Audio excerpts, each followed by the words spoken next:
This story excerpt is from Plato's Allegory of the Cave, a philosophical narrative found in his work, The Republic. It tells the tale of prisoners confined within a cave, their perception of reality limited to shadows cast on a wall by objects. When one prisoner is freed and exposed to the outside world, he experiences enlightenment, realizing the limitations of his previous understanding. The allegory explores themes of knowledge, truth, and the importance of questioning one's perception.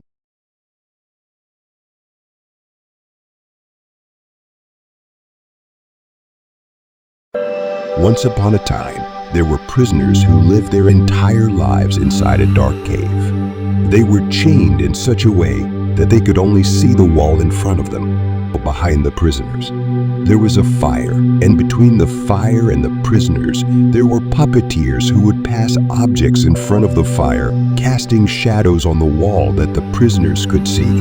The prisoners believed that these shadows were the only reality they knew. They spent their days watching the shadows, giving names to the objects they saw, and forming beliefs about the world based on these shadows.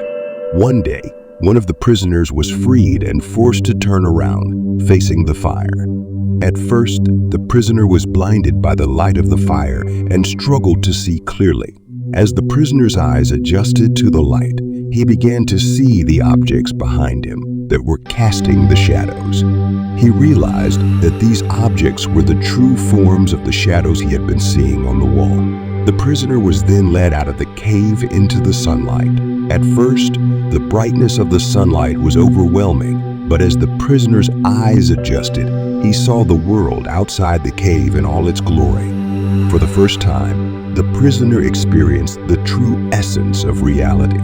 He saw the beauty of the natural world, the colors of the flowers, the majesty of the mountains, and the vastness of the sky. The prisoner realized that the shadows in the cave were just illusions, and that true knowledge could only be found by venturing outside the cave and experiencing the world firsthand. Filled with a newfound understanding, the prisoner returned to the cave to share his knowledge with the other prisoners. But when he tried to tell them about the world outside, they laughed at him and refused to believe him. The other prisoners were content to remain in the darkness of the cave, clinging to their beliefs about the shadows on the wall. And so the freed prisoner left the cave behind, knowing that true enlightenment could only be found by seeking knowledge and truth outside the confines of the cave. This allegory teaches us the importance of questioning our perceptions, seeking knowledge, and striving for enlightenment, even if it means venturing into the unknowns.